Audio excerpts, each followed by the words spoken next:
So this is my journey. I started with a Cadillac Escalade V, beautiful car, and probably I would say my dream car.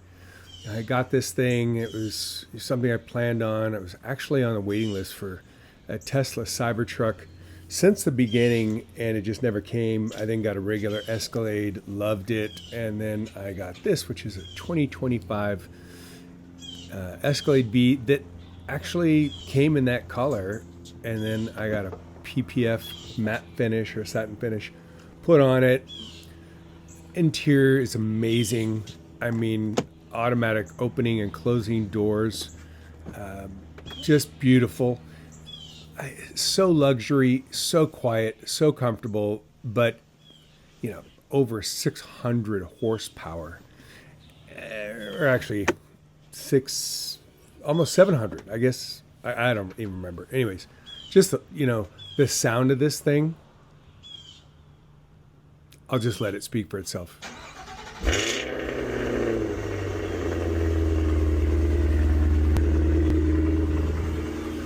So, with something like this, I was willing to pay whatever it cost. I even paid a little bit of a dealer markup, and loved it until it didn't go well. And what happened? Well, this kind of happened.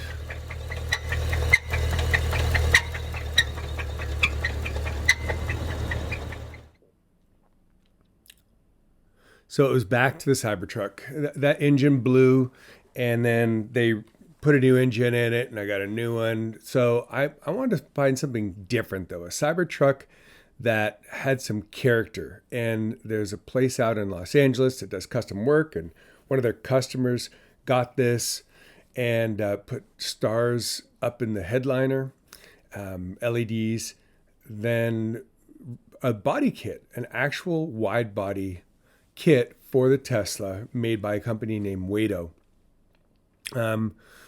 Really made this thing kind of unique, put some massive wheels on it. Didn't do much on the inside except for that sealing kit, but put big 26-inch 4G Auto wheels and very off-road tires.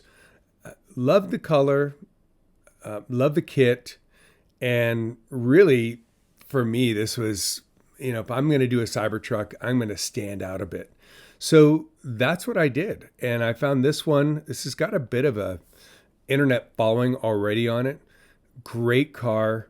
It's a 2024 Foundation series that has everything you would possibly need or want, from accessories from Tesla. And it's got full self-driving for the life of the vehicle. It's just a little bit noisy inside. I'll let you hear.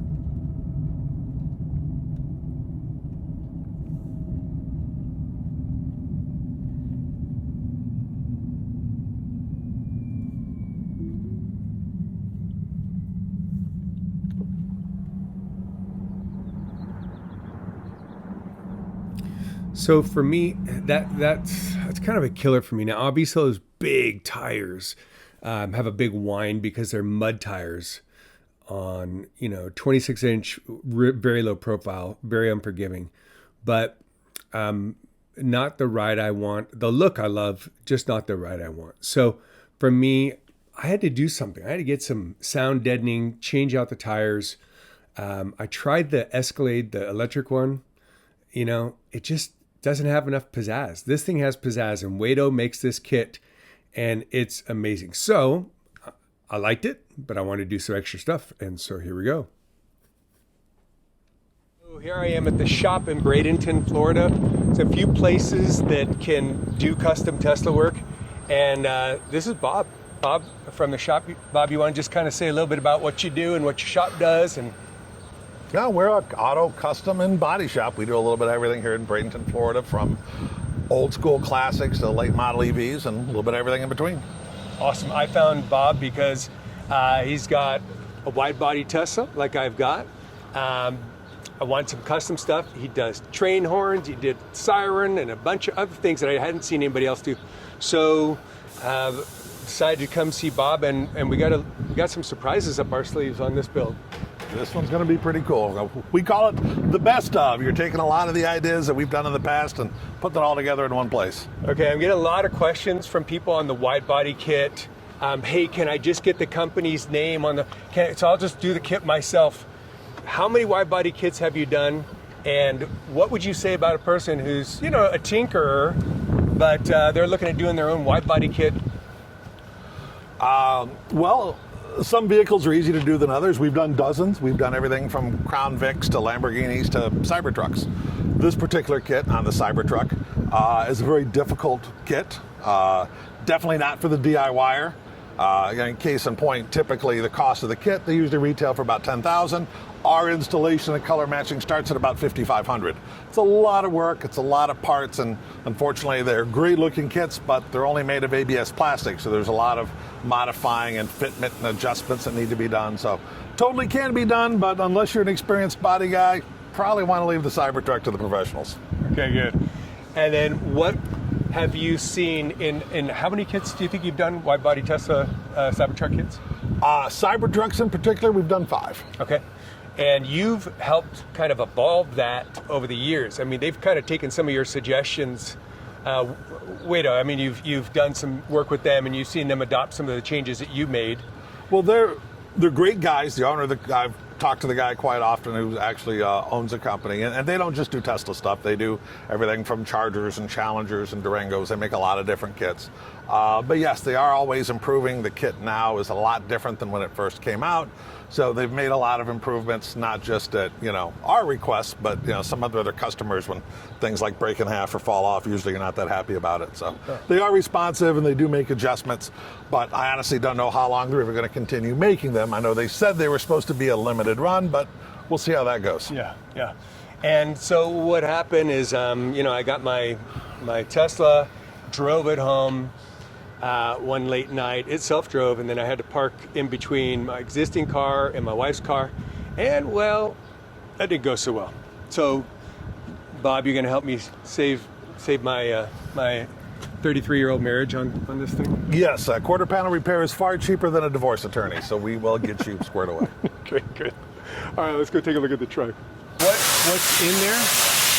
You've got 2 ports. You're going to have a 12-volt cigarette lighter style auxiliary power plug, okay, and then a dual USB with a regular USB 2.0 and a micro. Okay. Because as you know, getting power up here is stupid. Yeah. So USB-C in one of them. USB-C, USB 2.0, and then a regular old school 12-volt socket. Okay. So when you need power, you've got it right there at your fingertips. Okay.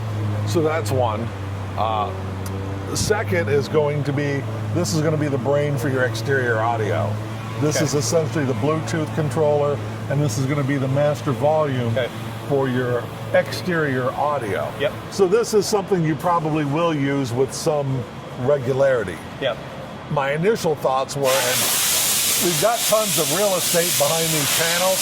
Thought one was, I'm right-handed as well, mounting it on this side, but the issue is it's kind of hard to see behind the steering wheel, all of this stuff. Yep. So my thought was going to be to flush mount it right here on the left, yep, so you'll have perfect visibility. It's still within arm's reach to adjust volume, change tracks, be able to do the Bluetooth button, adjust your sub controls, etc. So flush mounting it in this panel was going to be one thought. Okay. And the fuck you box, for the air horn and stuff like that? The beauty of that is all controlled by your mic. Gotcha. Because through this, and my thoughts was, location-wise, to fabricate a little custom bracket. The last one of these we did, we mounted it down here and out of the way, but he only really used it for the PA. Yeah. You're going to be able to turn on your air horn, your underglow, your light bar. You're going to have a lot more functionality. So my thought is you would probably want yours out and in the open. My tentative thought was we'd make a bracket to suspend it about right there. Okay. So it's still below your phone, so you've still got phone access. If you want to quickly take your hand off your wheel, normally we'll run the center one for your air horn. Yep. So if you just want to quickly reach down and blip your air horn, yep, it's right there, it's off the wheel, you can pull it up and key it up, fuck you, or whatever you want to do. And then if we run the cable down and loom it there, you've got enough slack that you can easily pull it and use it, but not so much that it interferes with your leg or the console. Yep. You know, we even have some things such as this. This is the main power unit for the 3,000 watt inverter. Honestly, you're probably rarely going to use this. Right. And this is just more for, you know, coxmanship rights, just to be able to say, hey, I can plug my Cybertruck into my Cybertruck and charge it. Right. It's just kind of a little cool. Yeah. But, you know, we could dash mount that. We could dash mount this controller. Right. So, I mean, you've got a whole mission control looking aesthetic going here. Alternatively, I could just mount this in the back under the seat. So whenever you flip the seat up, you got power, you hit the button, and we don't even have to run this. I think so. That's what we do with that. But tentatively, what I have is a small, separate, handheld, little baby Google device with a little screen that you can control everything from. That's the tentative plan, but we can ultimately change it to whatever you want. Yep.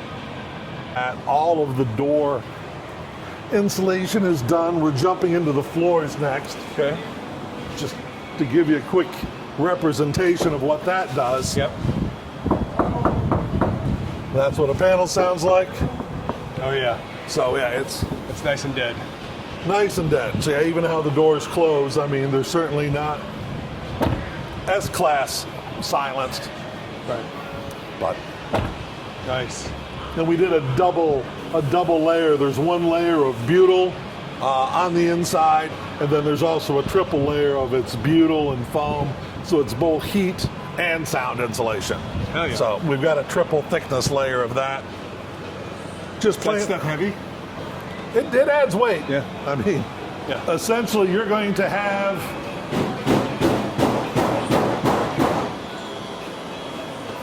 there's a reason they keep the sound deadening minimal from the factory.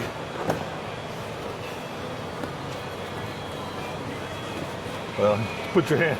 You're going to have about 8 cases of that in there. So yeah, it's going to add about another 150 pounds. But yeah, it's definitely going to give it that silence you're looking for. Yeah. Yeah. So yeah, we're knocking out some of the accessories we've started doing. Again, just we're feeding parts from the table and tweaking as we go. Yesterday, truck gave us fucking nightmares. We had about 3 hours. Just it kept giving us low voltage errors. It was going into limp mode and shutting down. Yeah. Moral of the story is, once these things, you ever have problems with it, park it, go the fuck away, let it sit there by itself for about an hour and come back, and once it goes to sleep and wakes up, yeah, it'll cure most of the issues. Really? So, and then will there be sound deadening stuff in here? In here, we got a lot of electrical and a lot of wiring going on. We're going to have, as I mentioned on the horns, what we're going to attempt to do, because we have 4 horns, train horns in total, we're going to try to locate 2 under the front bumper, 1 under the rear. On my truck, all 4 are under the rear, and they're very loud, but we wanted to disperse, but size. We don't know if we can make it work. We're going to have some of the LED controls for the underglow and for the custom light bar up here. We are going to drop the front fender wells out, and we're going to do a sound deadening, because this whole thing is cast aluminum. So, you know, vibration will travel through it. We're dropping the fender wells, and we're lining the inside of the front wells on it. We're doing the lower firewall sections to try to dampen a little bit of that motor noise. Yeah, where is that motor located? Right smack down in there. Okay. This is all of your climate control systems. Yep. And that essentially is the truck's radiator there in the front. Okay. Of course, your washer reservoir. Yep. But so yeah, we're going to do as much sound deadening to try and mitigate that as we can.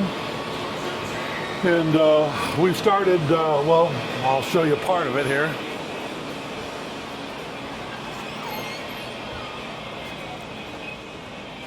I've got Cybertruck parts and pieces everywhere. Oh, that's the bin. The former bed trunk, which was just a little storage, this is now going to be a giant, massive subwoofer. Essentially, we've got a pair of Kicker Marine subs that are getting installed, down firing in that. We've actually kind of custom fabricated a little lower mount. Oh, look at this. And because that can and will occasionally get some moisture in it. Yep. So we're actually rhino lining everything to keep it, Nice. dry and durable. It's a wooden baffle, but it's been treated with Thompson water seal and it's been coated with rhino liner. So that's going to be the mount for the subs that this is getting cut out. And essentially we're just turning this into a giant sub cabinet. So it may still retain some usable storage when we're done, but it's primarily going to be used for, boom, adding some boom, adding that convincing exhaust noise, and adding some bass to your tunes. So we're just getting ready to start cutting and modifying this. And we've got a whole roadmap, watch your step, of electrical wiring and air lines and stuff that's getting ran from stem to stern. All of the rear, if you ever wondered what your Cybertruck looked like naked. Okay, so that's one of the engines, or is that two engines? That's your dual motors. That's your rear motors. That's a factory air compressor. That's a factory air tank. Okay. I did make a couple changes to my original setup. As I had mentioned in my truck, I used the factory air tank because it's massive to feed my horn, but my concerns was warranty. Tesla is just anti-aftermarket, and they'll look for any reason to void your warranty, and these things fucking eat compressors. So we bought a combined unit. It's a little tank and compressor combo. It's floating around here somewhere. But I don't like how loud it is. Since we made the decision to mount everything under the rear seat, anytime it runs, you're just sitting there listening to It's obnoxious. I didn't think you would like it.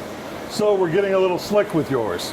One of the reasons we pulled the bed sides is we're actually mounting a single Viair compressor in this cubby, and then we're mounting a standalone 1.5 gallon tank up in that corner. So rather than having the compressors inside the truck where you'll hear it running, we're now going to have them located back here in the bedside.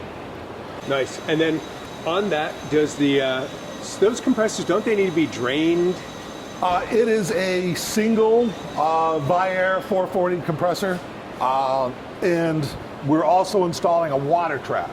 And well, another item that I was going to throw in, because I know you said your plan is to haul motorcycles and stuff with it.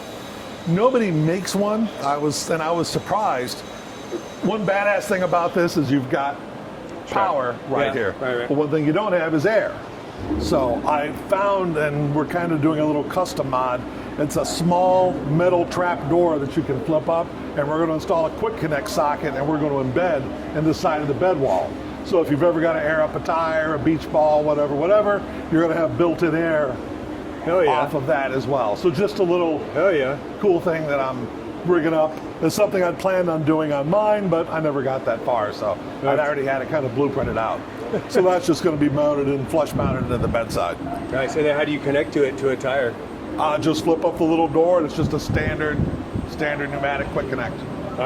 So I bought you a little inflator kit. It comes with like a 20-foot, a little 20-foot curly Q hose, tire inflator, attachments for like beach balls and footballs and air mattresses that you can just keep in a little bag and keep in the front. So you'll have a little. And again, you'll maybe use it 3 times ever in your life. It'd be cool. But every Cybertruck owner you show this thing to is going to go, that's fucking cool. So I found the right guy. I found the right shop. They do all sorts of custom work. I mean, he does some wild builds. You could visit their YouTube channel, their Instagram, their Facebook, their website. Kind of has some of the stuff, but visit their social media. You'll see the kind of stuff that Bob creates. I mean, their team does some pretty amazing stuff. They get into some like movie themed builds, and just look for the miniguns on YouTube. Pretty cool stuff, and some wild custom stuff, classics, customs, great builds. But the most important thing to me was that Bob is a bit of an engineering mind guy who can understand the love of cars, loves lines, aesthetics, classics, these sort of thing. But he can actually jump into a Tesla and do some wild stuff. I saw the quality of his builds. I saw the quality of the work of the shop. I've seen some of the fun stuff he's created, some of the just cool stuff he's created. And I just like the personality. But most important, he can jump into a Tesla. I mean, just look at this. Who wants to go there? This is such a new vehicle, this Cybertruck, and Tesla in general. And Bob can tap in without messing with the OEM build, messing with your warranty. He actually understands, and I've seen some of the things he's done with train horns, lighting kits, all sorts of just wild stuff. So that's what we got. This whole table of accessories are going into my Tesla, which includes a rear view mirror that's digital. That just makes sense. It should have been on the car originally. An external audio system, train horns, PA system, speakers. It's going to be a show vehicle. It's going to be a marketing vehicle. So a bit ridiculous. Not something that everybody's going to want on an everyday driver. But I think they're going to see some of these things and they're going to wish they had it in theirs, even though they might not put it in theirs. His builds and his attention to detail to get the look right, the motor right, and all that, just awesome. So I had a good look around and I'm seeing here's his truck. Take a look. So this is Bob's build.